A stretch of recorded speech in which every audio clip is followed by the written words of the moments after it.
Hello everyone, कैसे हो आप सब। मैं हूं गौरव काबरा और एक बार फिर से आप सबका बहुत बहुत स्वागत है हमारे यूट्यूब चैनल पे। एफएम की दुनिया यानी कि एफएम के कॉन्सेप्ट सीरीज में एक और नया वीडियो आ गया है। आज इस वीडियो में हम बात करने वाले हैं about degree of financial leverage. और फाइनेंशियल लेवरेज क्या है, इसके क्या मायने हैं, ये सारी बातें आज के इस वीडियो में कैप्चर होगी। अगर आपने हमारा पुराना video degree of operating leverage नहीं देखा है तो जरूर से जाकर के चेक करें। प्लेलिस्ट की लिंक आपको डिस्क्रिप्शन में मिल जाएगी, जहां पे आप जाकर के इस वीडियो को एक्सेस कर सकते हैं। डिग्री ऑफ ऑपरेटिंग लेवरेज को हमने लगभग 19-20 मिनट में समेटा था। टारगेट यही रहेगा, इसको भी 15 से 20 मिनट के बीच में समेटेंगे। सो चलिए, without wasting any further time, let's get started with the concept of degree of financial leverage. हाँ, इससे पहले कि मैं उसमें जाऊं, एक छोटी सी अनाउंसमेंट है कि हमारे चैनल पे वैसे सीए इंटरमीडिएट हो या सीएमए इंटरमीडिएट हो, सभी स्टूडेंट्स के लिए कॉस्ट एफएम जगत के सारे वीडियोस हम डाल रहे हैं। बहुत सारे कॉन्सेप्ट्स डाल रहे हैं, बहुत सारी क्लासेस भी डाल रहे हैं। तो obviously everything is there, but ये सारी चीजों का यूज भी आपको लेना चाहिए। जैसे कि कॉस्ट की दुनिया और एफएम की दुनिया, ये दो बहुत ही बेहतरीन कॉन्सेप्ट वीडियो सीरीजेस हैं, प्लेलिस्ट है, जो कि आपके और आपके दोस्तों के पास में लिंक इसकी होनी चाहिए। इसमें आपको हर तरह का कॉन्सेप्ट मिल जाएगा। अगर आप कभी भी फंसोगे कोई भी जगह में जाकर के, आपको सिर्फ आना है इस चैनल पे और इस चैनल पे आकर के सर्च करना है अपने टॉपिक को जहां आप फंस रहे हो। पॉसिबली उसका कॉन्सेप्ट वीडियो मिल जाएगा। अगर नहीं मिलेगा तो आप कमेंट में अपनी रिक्वेस्ट भी डाल सकते हो, ताकि मैं उस पर काम करके आपके लिए वो कॉन्सेप्ट वीडियो बना पाऊं। तो एक एक करके हम इस पूरी कॉन्सेप्ट वीडियो सीरीज को भरेंगे एंड एफएम की दुनिया और कॉस्ट की दुनिया में आपको सब कुछ मिल जाएगा एक पॉइंट पे। तो तब तक के लिए बस बने रहे चैनल के साथ में, सब्सक्राइब जरूर करें। चलिए शुरुआत करते हैं। सबसे पहले आज का जो टॉपिक है वो है degree of financial leverage. But before I get into degree of financial leverage, ये बता दूं कि किसी भी लेवरेज का जो मेन जड़ है वो होता है because of certain fix cost. आपने कोई ना कोई फिक्स कॉस्ट अपने सर पे ले लिया है। अब आप बात ध्यान समझिए, ये मैंने ऑपरेटिंग लेवरेज के टाइम पे भी आपको समझाया था कि ऑपरेटिंग लेवरेज किस वजह से होता है कि आपने रेंट या सैलरी अपने सर पे बांध ली। अब रेंट और सैलरी आमतौर पे फिक्स कॉस्ट होते हैं और that are not link to sale. तो ऐसे में कल को अगर आपकी सेल वेल नहीं हुई तो आपके घर गले पे आफत आ जाएगी, क्योंकि you will have to pay a fixed definite amount of rent and salaries to your landlord and staff respectively. तो एक फिक्स कॉस्ट की वजह से लफड़ा तो होता है। पर फिक्स कॉस्ट सिर्फ ऑपरेटिंग का नहीं होता है, और भी तरह के फिक्स कॉस्ट होते हैं। और भी तरह के, भैया क्या क्या फिक्स कॉस्ट होते हैं? वेल, और भी तरह के दो फिक्स कॉस्ट होते हैं, एक है इंटरेस्ट और एक है प्रेफरेंस डिविडेंड। अब दोनों पे ध्यान से सुनिएगा। इंटरेस्ट और प्रेफरेंस डिविडेंड आपके बिजनेस के ऑपरेशन से रिलेटेड नहीं है, बल्कि ये आपके बिजनेस के फाइनेंसिंग डिसीजन से रिलेटेड है। जब मैं कहता हूं फाइनेंसिंग डिसीजन, तो इसका मतलब यह है कि किसी भी बिजनेस को चलाने के लिए यू नीड कैपिटल। कैपिटल लेने जाओ तो लेने के लिए बहुत सारे सोर्सेज हैं। उनमें से आप चाहो तो अपना पूरा बिजनेस इक्विटी पे बिल्ड कर सकते हो, यानी पूरे पैसे खुद के लगाओ, या फिर अपने साथ में कोई इन्वेस्टर को लेकर के इक्विटी में ही अपना पूरा बिजनेस करो। That you can do, that's your call. वहीं पे आप ये भी डिसाइड कर सकते हो कि नहीं भाई, इक्विटी लिमिटेड रखेंगे, बैंक से लोन लेकर के काम करेंगे, या फिर और कहीं से लोन लेकर के काम करेंगे। You can also decide to issue preference shares as well, जिससे आप प्रेफरेंस शेयर कैपिटल इशू करोगे और वो भी एक तरह का सोर्स ऑफ फंडिंग है। अब आपके फाइनेंसिंग डिसीजन की वजह से आप अपने बिजनेस में एडिशनल रिस्क ले सकते हो। कैसे? यही कॉन्सेप्ट आपको सिखा रहा है।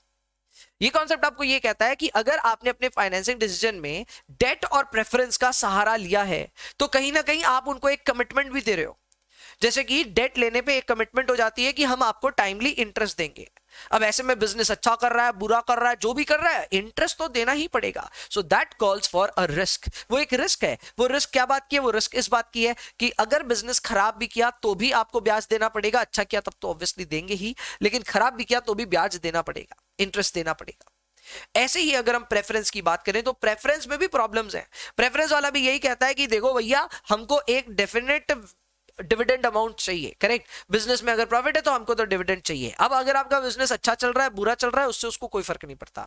बिजनेस में प्रॉफिट है तो डिविडेंड बांटो। तो देखा जाए तो डेट वाले तो ढीठ है ही, ये प्रेफरेंस वाले भी ढीठ है। ये भी बोलते हैं हमको तो पैसा चाहिए, इनको एकदम कमिटमेंट चाहिए। और जहां कमिट आप कर देते हो एक फिक्स कॉस्ट को, वहां पे आप समझ लेना कि आपने रिस्क ले ली। जब आप ऑपरेटिंग फिक्स्ड कॉस्ट कमिट कर देते हैं तो उस केस में आप अपने सर पे ऑपरेटिंग रिस्क ले लेते हैं। और जब आप फाइनेंशियल डिसीजंस की वजह से अपने सर पे एक फिक्स्ड कॉस्ट कमिट कर देते हैं तो वो आपके लिए एक फाइनेंशियल रिस्क हो जाता है।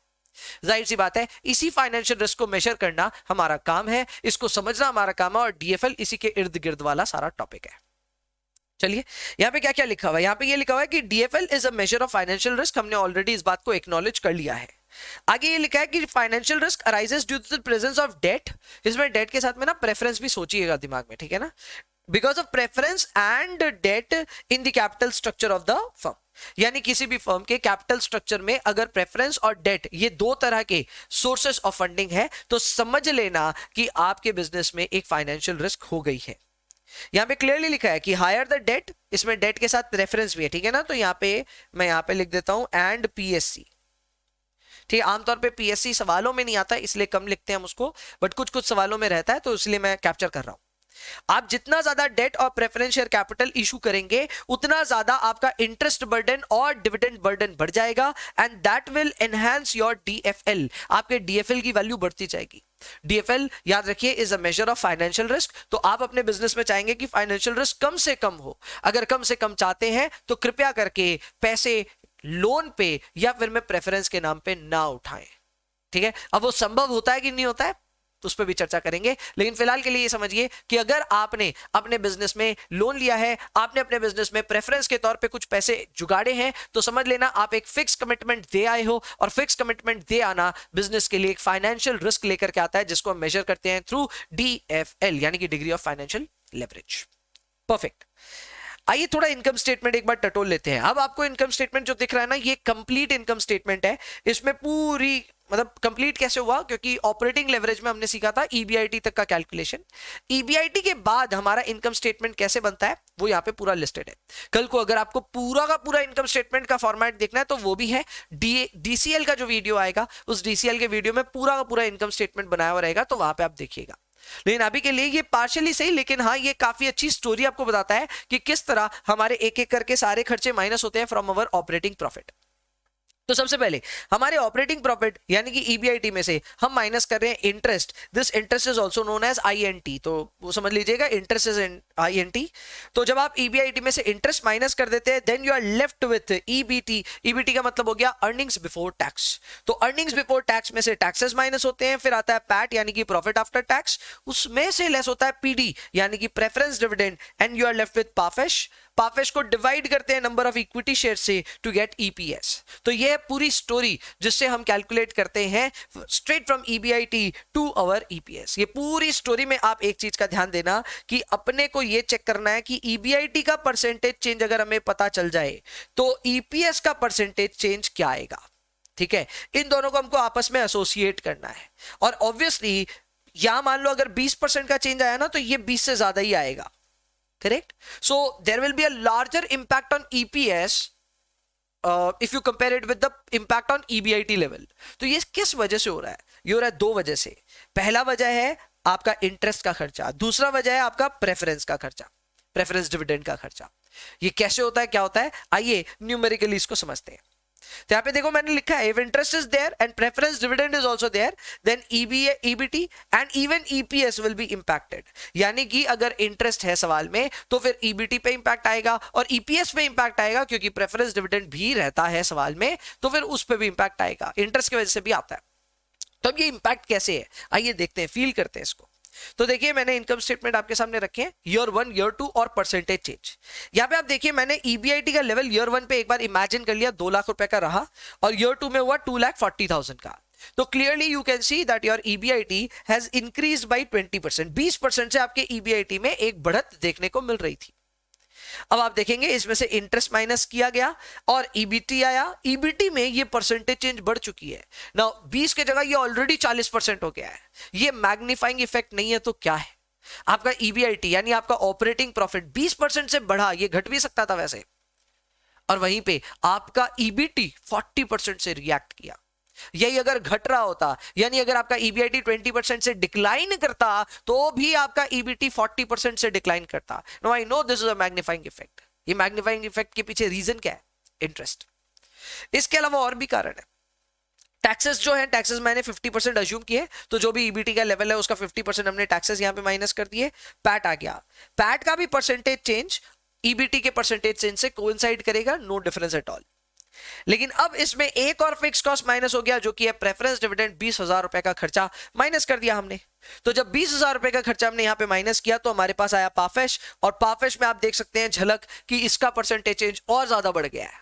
यानी आप खुद फील कीजिए कि जहां ईबीआईटी 20% से चेंज हो रहा था, ईबीटी 40% से चेंज हो रहा था, भाई साहब पाफेस्ट तो 66.66% से चेंज हो रहा है। एंड सिमिलरली आपके ईपीएस में भी आपको देखने को मिलेगा 66.66%। तो इसी चीज की मैं बात कर रहा था, मैं इसी के बारे में बात कर रहा था कि कहां आपका ईबीआईटी 20% से बढ़ा और कहां आपका ईपीएस 66.66% से बढ़ रहा है। यही घटने की स्टोरी भी हो सकती थी दोस्तों। याद रखिएगा कि आपका जरूरी नहीं है ईबीआईटी हमेशा बढ़े, घट भी तो सकता है। So if your EBIT declines by 20%, your EPS will actually fall by 66.66%। This is a magnifying impact, and ये मैग्नीफाइंग इंपैक्ट है बिकॉज ऑफ फाइनेंशियल रिस्क। ये फाइनेंशियल रिस्क है because of interest and preference dividend, correct. And इन सारी चीजों को major करेंगे हम थ्रू डीएफएल। तो ये डीएफएल है क्या? डीएफएल कुछ नहीं, एक मल्टीपल है। ये मल्टीपल है of percentage change in EPS by percentage change in EBIT. तो हम यहां पे परसेंटेज चेंज इन ईपीएस और परसेंटेज चेंज इन ईबीआईटी को आपस में तोल मोल करेंगे, दोनों को कंपेयर करेंगे। इजी है कंपेयर करना। हमने percentage change in EBIT calculate किया, इट वाज 66.66%। वहीं पे percentage change in EBIT was only 20%। So 66.66 को डिवाइड किया 20% से and we got a value of 3.33। ये वैल्यू क्या कहती है? ये वैल्यू ये कहती है कि अगर आपका ईबीआईटी 1% से चेंज होगा तो एक्चुअल में आपका ईपीएस चेंज होगा 3.33% से। Now this is a magnifying impact, and this magnifying impact is because of debt and preference share capital in your capital structure. And this is all summed up as financial risk. ये क्या हो रहा है आपके साथ? ये हो रहा है फाइनेंशियल रिस्क का इंपैक्ट। ये आपके ईपीएस को बहुत ज्यादा वॉलेटाइल बना देता है, एंड आपके ईपीएस को वॉलेटाइल बनाने का मतलब ये हो गया कि आपने फाइनेंशियल रिस्क ज्यादा ले लिया है। डीएफएल को मेजर करने का जो मल्टीपल हमने यूज किया था ना, वही डीएफएल का फॉर्मूला था। तो इसके लिए हम लेते हैं percentage change in EPS by percentage change in EBIT, and इसका वैल्यू आ रहा है 3.33 टाइम्स। वैसे ये इतने से ही नहीं, और एक फॉर्मूले से कैलकुलेट हो सकता है। आप देखिए पहला फॉर्मूला तो मैंने यही लिखा है, percentage change in EPS by percentage change in EBIT, इससे रिजल्ट आया 3.33। एक और तरीका है, वो तरीका ये है कि आप लेंगे EBIT in the top, correct, and इसका फॉर्मूला में आप लेंगे EBIT minus interest minus PD pre tax. PD को जब आप डिवाइड कर रहे हैं 1 माइनस टी से, तो वो प्री टैक्स बन जा रहा है। इसके पीछे की भी कहानी है। कहानी ये है कि आप यहां पे सारे आइटम को देखिए, सारा आइटम प्री टैक्स है। ईबीआईटी प्री टैक्स होता है, ये भी प्री टैक्स होता है, इंटरेस्ट भी प्री टैक्स होता है। तो जब सारे आइटम्स आप प्री टैक्स ले रहे हैं तो पीडी आफ्टर टैक्स आइटम कैसे ले सकते हो? इसलिए पीडी को भी हम यहां पे ले लेते हैं प्री टैक्स, और प्री टैक्स करने के लिए हम यहां पे इसको डिवाइड करते हैं बाई 1 माइनस टी। क्लियर? हम यहाँ पे पीडी को 1 माइनस टी से डिवाइड करके इसको प्री टैक्स लेवल पे लेके आ रहे हैं और इस फॉर्मूले को ऐसा बना रहे हैं। याद रखिएगा इस पूरे के पूरे फॉर्मूले में, इस पूरे फॉर्मूले में all the values are actually taken from the base year। सारा का सारा बेस ईयर से वैल्यू लिया हुआ है, ये चीज का ध्यान रखना है। क्लियर? तो बेस ईयर की वैल्यूज कहां है, कैसे है, ये देखो यहां मिल जाएगी। ये रहा अपना ईबीआईटी, कितना वैल्यू था 2 लाख। इसमें से माइनस क्या करना है, इंटरेस्ट, कितना वैल्यू 1 लाख। इसमें से माइनस क्या करना है, पीडी, लेकिन आफ्टर टैक्स। तो 20,000 को हम डिवाइड करेंगे by 1 minus 0.50। Remember tax rate is 50%। आइए करते हैं और देखते हैं रिजल्ट क्या आ रहा है। तो रिजल्ट के हिसाब से ईबीआईटी 2 लाख रुपए एकदम सही है। ईबीआईटी में से इंटरेस्ट माइनस किया 1 लाख का सही है। 20,000 का प्रेफरेंस डिविडेंड जरूर था, लेकिन इसको डिवाइड किया 1 माइनस टी से, and we have got a value of 2 lakh divided by 60,000, 3.33 इससे भी आ गया। क्लियर? तो ये है अपना दूसरा तरीका जिससे हम डीएफएल कैलकुलेट करते हैं। आमतौर पे बच्चे बोलते हैं कि सर डीएफएल का ये फॉर्मूला तो पढ़ा ही नहीं हमने तो फॉर्मूला पढ़ा हुआ है ईबीआईटी बाय ईबीटी। तो देखो ये वाला फॉर्मूला भी यूज हो सकता है। ये वाला फॉर्मूला कब यूज होता है? ये तब यूज होता है जब सवाल में प्रेफरेंस शेयर कैपिटल दिया ही नहीं है। If preference share capital is not given in the question, then you can use this formula EBIT by EBT. This is a very simple formula, very straightforward formula. वो ऐसा क्यों होता है मैं समझा रहा हूं। अगर सवाल में प्रेफरेंस डिविडेंड दिया ही नहीं रहता तो पीडी की वैल्यू आप लेते हैं 0। अगर पीडी की वैल्यू 0 लेते हैं तो नीचे सिर्फ बचता है EBIT minus interest. What is EBIT minus interest? It is EBT. So yes, the formula will become EBIT by EBT if there is no preference share capital in the question. Clear? तो ये है आपके लिए एकदम brief ज्ञान as to what DFL is and DFL कैसे calculate होता है। मैं फिर से इसकी पूरा कंक्लूजन आपके सामने रख देता हूं। कंक्लूजन देखो मेरी तरफ से यही है कि फाइनेंशियल रिस्क भी कोई खराब बात नहीं है। अगर आप अपने बिजनेस को स्केल अप करना चाहते हैं तो जाहिर सी बात है आपको फंडिंग की जरूरत पड़ेगी। अगर आप अपने बिजनेस को बढ़िया अच्छे लेवल पे लेके जाना चाहते हैं, पैसे की जरूरत पड़ेगी, समझ में आता है। लेकिन ये पैसा कहां से लाना है वो बहुत मैटर करता है। हाँ, मेरे को समझ में आता है लोन लेना पड़ेगा जीवन में कभी ना कभी, लेकिन लोन जब आप लें तो ध्यान रखें कि फाइनेंशियल रिस्क आपके सर पे आएगी। ये फाइनेंशियल रिस्क जब आप एम्प्लॉय कर रहे हैं, ध्यान रखिए मॉडरेशन में इसका यूज करें, यानी हद से ज्यादा लोन ना ले। वैसे आज की डेट पे इंडिया में एक बहुत बड़ा कॉन्ग्लोमरेट है, या मैं कह सकता हूं एक बहुत बड़ा ग्रुप है, एक्चुअली कॉन्ग्लोमरेट तो नहीं कहूंगा, एक ग्रुप है, इंफ्रास्ट्रक्चर से रिलेटेड काम करता है और बहुत ज्यादा लोन ले रखा है। वो कौन सा ग्रुप है कमेंट में आप बता सकते हैं मुझे। अब इस तरह के ग्रुप्स बहुत ज्यादा रिस्क ले रहे हैं, बहुत ज्यादा लोन्स उठा रहे हैं, ये सारे लोन्स फाइनेंशियल रिस्क को पैदा करते हैं। ऐसे में अगर जरा सा भी बिजनेस एनवायरनमेंट खराब हुआ, जरा सा भी प्रॉब्लम आया इकोनॉमी में, तो ऑपरेटिंग रिस्क तो है ही, इसके ऊपर से फाइनेंशियल रिस्क और होगी, और इन बिजनेसेस में बहुत बड़ी प्रॉब्लम्स आ सकती हैं। क्लियर? इसलिए यहां लिखा है that all firms should calculate DFL and keep it with in reasonable limits. अगर ऐसा नहीं किया तो क्या होगा? अगर डीएफएल फिर भी बहुत हाई रखा तो क्या होगा?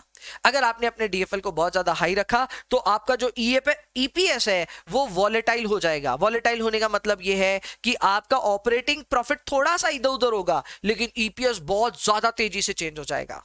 मान लो थोड़े से ऑपरेटिंग प्रॉफिट आपका कम हुआ, लेकिन आपका ईपीएस एकदम ड्रामेटिकली चेंज हो जाएगा।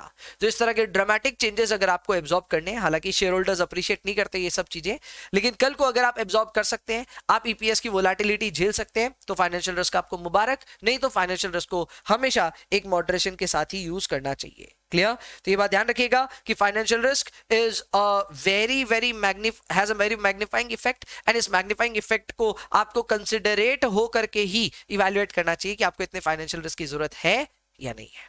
क्लियर?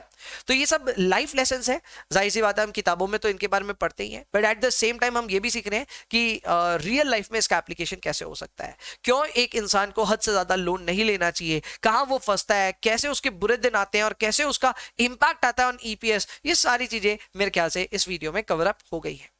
तो याद रखिएगा ये सारी चीज की शुरुआत कैसे हुई थी? डीएफएल की शुरुआत हुई थी इस बात से कि हमने पैसे जो जुगाड़े वो जुगाड़े डेट और प्रेफरेंस है।